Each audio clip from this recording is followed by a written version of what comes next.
Civil Media. Се обидувам секогаш да искористам некоја поговорка и за вечерва го најдов за сходно да го искористам.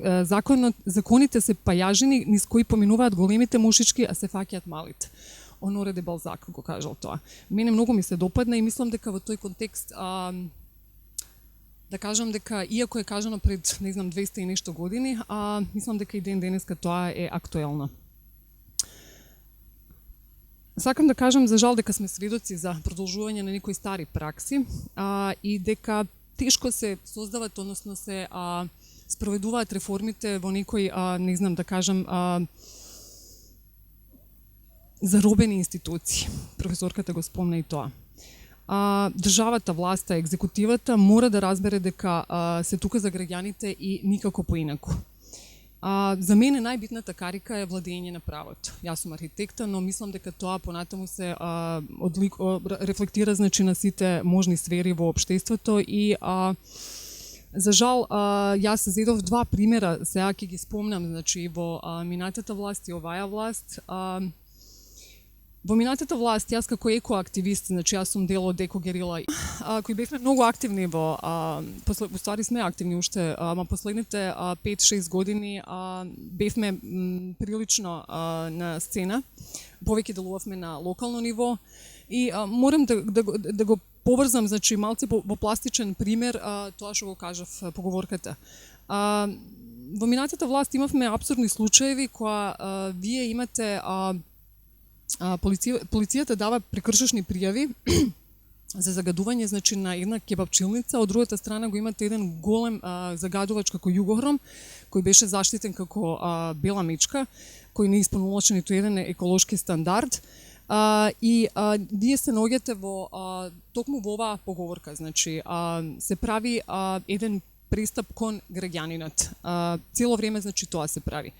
За жал денеска имаше најсвеж пример со тутунот во Љуботен и многу ми е жал што морав да го спомнам ова, ама се случи денеска и ми беше така најпластичен пример пак како да го земам, дека неправдата кон индивидуите, односно кон граѓаните заради некои, можеби политички дилови уште постои.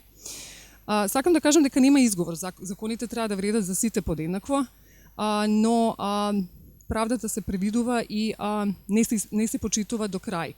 Заради тоа се ствара една несигурност, чувство на неприпаѓање и мислам дека не се демонстрира функционалност и владење на правото на селективно ниво. За жал, јас го велам ова и го зборам од личното искуство и ќе бидам многу објективна и ќе бидам можеби малце покритична. Мислам дека тоа не е ништо друго до еден клиентелизам, во најлошата форма на подривање на владење на правото и нетранспарентноста, која е тешко се докажува, а мислам дека во регионот и во Македонија стана веќе правило, а не исклучок. За мене ова представува една малигна форма на општествената појава. И мислам дека државата не треба провизорно, но треба суштински да се позабави со реформите на сите нивоа. Во едно општество кое се стреми кон едно општество за сите, мислам дека не може да ја дозирате правдата и пристап до информации на една страна, зашто тоа ви одговара за политички пазари. Ова го кажувам со најголем легитимитет и како припадничка на албанската нација, сакам да кажам дека во албанскиот блок во моментот нема критична маса, нема критично размислување. Ако кажувам тоа, мислам на луѓе, речиси да ја нема. Ако е тука, е неприметна и да кажам аутоцензурирана и за жал луѓето се оддалечуваат, луѓето се абстрахираат и луѓето поинаку се чувствуваат. Реалноста е дека општеството е парциализирано. Не знам како ќе го средиме, но би сакала да се подобри таа ситуација. Ние сакаме или неќеме сме во време кое е зафатено со епидемија на масовно иселување како резултат на долгогодишна недоверба кон системот, селективната правда, непотизам, нереформирано и стерилно образование, козметички реформи и политички клиентелизам. Знам дека малце сум покритична, ама навистина тоа го чувствувам и го мислам.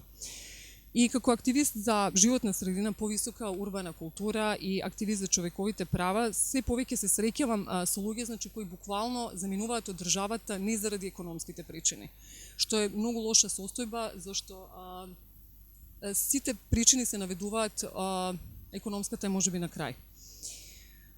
Искрено, лично се чувствувам како да ја слушам цело време песната на U2 Stuck in the Moment. Некако момент кој трае и трае. Јас не можам да не кажам дека имам чувство дека се продолжува истиот тренд каде граѓанинот е само реторика, а не и целта за општествената промена. Во нивно име се преговара, се договара, се прават одредени дилови каде за исполнување на апетитите и интересните групи се влегува во матни води. Навистина и во име на клиентелизмот се минимизира и недостасува транспарентноста и отчетноста на сите што презела некаква општествено одговорна позиција. Тука зборам и за централно и за локално ниво. Мислам дека кај нас на одредени места не постои функционална демократија и тоа е главната причина за затвореност на локалните власти и пред се неспремност и некомпетентност за да се разберат конструктивната критика како јавен интерес, а не како лично таргетирање. Искрено, сепак пак ќе се навратам на моето искуство, јас инаку сум од Тетово и морам да ја земам општина Тетово како пример, не добар пример за жал, каде што веќе спомнав дека генералниот урбанистички план е донесен повеќе од 15 години.